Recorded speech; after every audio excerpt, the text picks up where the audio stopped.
પણ દેવતાઓને ખાતા આપેલા છે જુદા જુદા. એવો તપનો પ્રભાવ સમય દાતા પ્રયાગરાજમાં સુતજી એમ કહે છે, હે ઋષિઓ, વિષ્ણુ ભગવાનના શરીરમાંથી સૌ પ્રથમ પ્રકૃતિ, તેમાંથી મહત, તેમાંથી 3 ગુણ પ્રગટ છે. અને આ ગુણથી આ શરીરને, આ દેહને બાંધ્યો છે. ધ્યાનથી સુનો. 3 ગુણ કયા કયા? સત્વગુણ, રજત અને તામસ. આ 3 ગુણો ભગવાન નારાયણના દેહમાંથી પ્રગટ છે. ત્યાર પછી અહંકાર ઉત્પન્ન થયા. અહંકારમાંથી 5 તન માત્રાઓ. આ શરીરનું, આપણા શરીરની અંદર જે કાંઈ છે, મેં કાલે કીધું હતું ભાઈ, પિંડે સો બ્રહ્માંડે અને બ્રહ્માંડે સો પિંડે. આ જગત જે કાંઈ જોઈ છે, જગત આ દેહની અંદર સમાયેલું છે.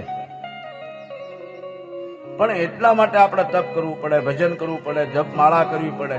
બહાર દોડવાનું ઓછું, બહુ ઓછું દોડો. જે માનવને સ્થિરતાની જરૂર છે, સ્થિરતાની, ભજનની જરૂર. ભજનથી ખ્યાલ આવી જાય આપણે માનવ છીએ, આપણે આ કુળમાં પ્રગટ થયા છીએ, આપણાથી દૂર વ્યવહાર કરાય નહીં. આ જ્ઞાન બધું આ સમાજને આપે છે. એટલા માટે આ કથાઓ છે. 5 તન માત્રા કયા? બ્રહ્માજી નારદજીને કહે, નારદ, રૂપ, રસ, ગંધ, સ્પર્શ અને શબ્દ, આ 5 તન માત્રાઓ આ શરીરની અંદર છે. અને એથી આ શરીરને, આપણું શરીર ભગવાને ઘડ્યું છે. એટલે એમ કે ભગવાનને 3 ત્રિકાલ સંધ્યા કરો, ન કરો તો 2 વાર, નહીતર હવારમાં 1 કરો, ભગવાનને યાદ કરો. જેને આ દેહ આપ્યો છે એને કેમ આપણે ભૂલીએ? માતા પિતાનો એક પ્રાલબ્ધ છે, માતા પિતાનું એક કર્મ છે. પણ ઘડનારો તો કોક જુદો છે ને. આપણા માતા પિતાએ આપણે કાંઈ એના કર્મથી આ પૃથ્વી ઉપર આપણે આવ્યા છીએ, પણ ઘડનારો કોઈ કોક છે. માતા પિતાએ જન્મ દીધો, રૂપ દીધો ભગવાન.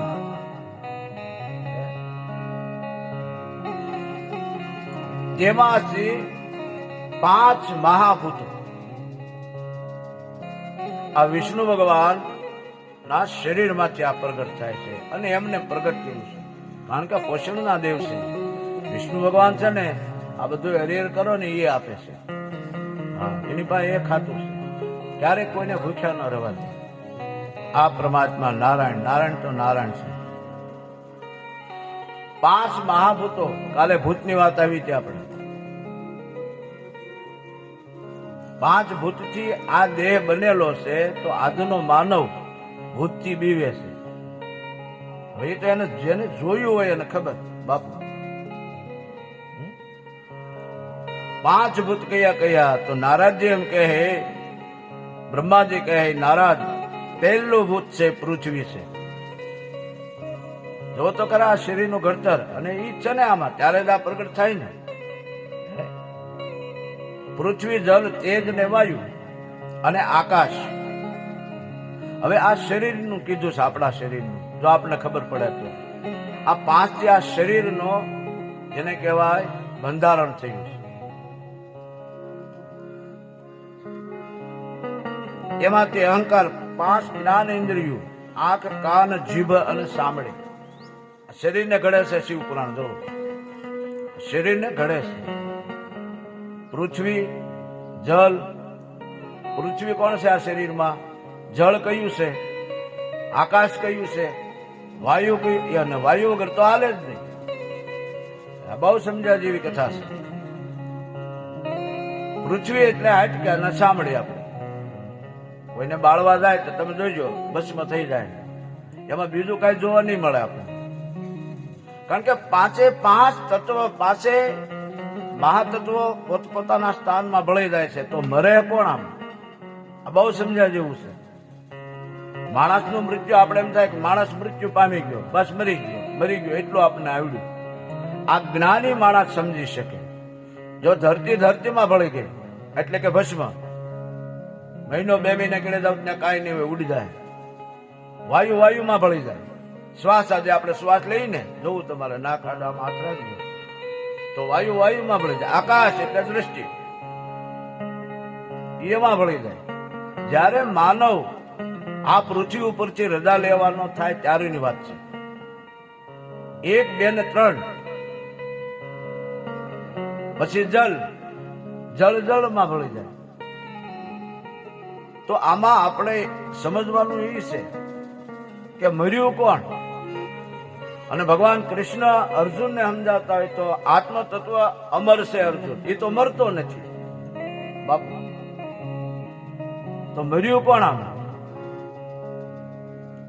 જે જીવ દિશા હતી, કામ, ક્રોધ, લોભ, મોહ, માયા,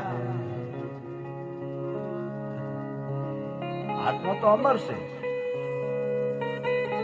આ આપણું શિવ મહાપુરાણ છે. માણસને ઘડે છે. સમય જવા લાગ્યો. સમય જતા વિષ્ણુ ભગવાનની નાભીમાંથી એક કમળનું પ્રાગટ્ય થયું, આવું કહે છે. અને ભગવાન શિવ અને શક્તિએ ફરીવાર એક લીલા એવી કરી કે એમના દ્વારા એક મહાપુરુષ બીજા પ્રગટ કરે. મેં સવારમાં કીધું હતું કે શક્તિના જમણા અંગમાં આસુર રૂપનો શિકાર કરી અને મહાપુરુષ પ્રગટ કર્યા. અને એ પણ મહાપુરુષ કે બોલે હું કોણ છું, ક્યાંથી આવ્યો, મારું નામ, મારા માતા પિતા કોણ. આ બંને સંતાનો ભગવાન શિવ અને શક્તિના છે.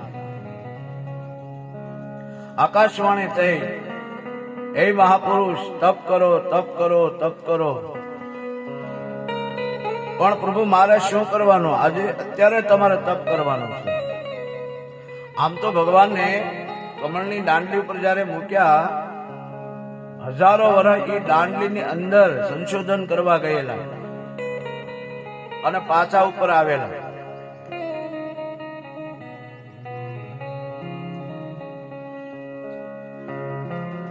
હે મહાપુરુષ, તમે અમારા દ્વારા પ્રગટ થયા, શિવ અને શક્તિ દ્વારા.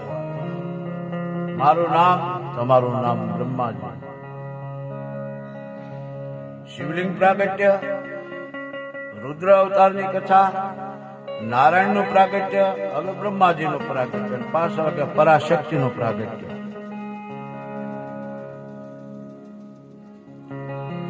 બ્રહ્માજીને કહેવામાં આવ્યું ભગવાન શિવ અને શક્તિ કે હે બ્રહ્માજી, તમારા દ્વારા આ સૃષ્ટિનું સર્જન કરવાનું છે. પૃથ્વી આગળ હાલે એવું કાંઈક માયા કરો તો. અને બ્રહ્માજી શિવપુરાણમાં કહે, નારાજ પુરુષનું પ્રગટ કર્યા પણ જગત આગળ હાલ્યું નહીં. નરનું પ્રાગટ્ય કર્યું પણ જગત આગળ હાલ્યું નહીં. અને બ્રહ્માજી રડવા લાગ્યા, હે જગત માત પિતા, તમે મને સૃષ્ટિ આગળ ચાલે એવું કાર્ય સોંપ્યું પણ સૃષ્ટિ આગળ ચાલતી નથી. આમ કરીને બ્રહ્માજી રડવા લાગ્યા. અને બ્રહ્માના હૃદયમાંથી પ્રગટ થયા રુદ્ર એમની સામે આવીને ઉભા રહ્યા કે હે બ્રહ્માજી, આપ રડો નહીં, આપ રડો નહીં. મારા દેહના તમે દર્શન કરો. તો ભગવાનનો દેહ કેવો હતો? શિવપુરાણ સાંભળ્યું ને તમે? કેવો હતો કયો? એટલે અમે વજન દઈને કથા કહી, ધ્યાન રાખો, ધ્યાન રાખો, ધ્યાન રાખો. શિવ કથા તો શિવ કથા. અને કોઈ આનો જવાબ આપે, અમે એને પ્રસાદીમાં રુદ્રાક્ષ આપી. હું વેચતો નથી, મેં સવારમાં બાપુને કીધું. જે જવાબ આપે એને પૂજા કરેલો રુદ્રાક્ષ નો મહિમા આવશે. હા, અને તમને ખબર છે આવા પોએટ આજે કોઈ માતા બેન વડીલે મને જવાબ આપ્યો હોય, આ તો જો સત્સંગ શાળા છે બાપુ, અને અહીંયા આપણે શું લેવા આવીશ? ખાવા પીવા આવીશ? ઊંઘવા આવીશ? નહીં. આ શાળામાં તમે ભણવા આવો, બોલ્યું નહીં પૈસા વાળું કે ભલે ભણે 20,000 પગાર થાય 50,000 પગાર થાય એ નહીં. આ તમે પૂરું ભણો એટલે સીધા ભૂતનાથ તમને ભેગા થાય બોલો. રામજી મારા ભેગા થાય, કૃષ્ણ આ ભણ્યા છે ગાયું છે ને બોલી સત્સંગ